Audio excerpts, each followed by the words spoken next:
Casual dining ikinci hissə. 6-cı nömrədə burada dizayn və atmosferdir ki, rahat oturacaqlar olmalıdır.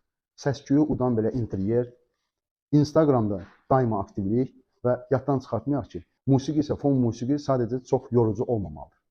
Nömrə 7 burada hüquqi məsələlərdir ki, bütün sanitariya qaydaları əməl olunmalıdır. Bütün gələn malların hamısını öz sertifikatları belə təyin olunmalıdır.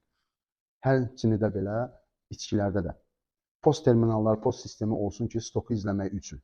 Tədarükçülər üçün də stabil müqavilələr daima nəzarətdə saxlamaq lazımdır.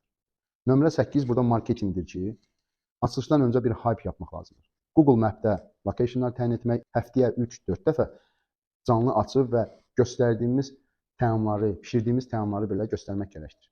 Influencerlərə yox, real müştərilərin olan hər hansı bir rəylərinə cavab vermək və onları təkmilləşdirmək, düzəltmək gərəkdir. Loyalty card, endirim sistemi də düzəltsək əla olar.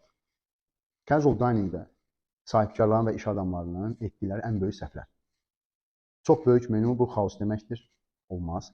Bahalı dizayn, lakin çox zəif mətbəx quruluşu, nəzarətsiz personal, təlimsiz belə personal və əlbəttə ki, hamıya xitab sindromu ki, ona gələn kompliment, buna gələn komplimentləri yığışdırmaq gərəkdir. Casual diningin qızıl qaydası, dad, xidmət və qiymət. Bu balans olmalıdır. Hansı birisə axsadısa, deməli, restoran uğur qazanmayacaq.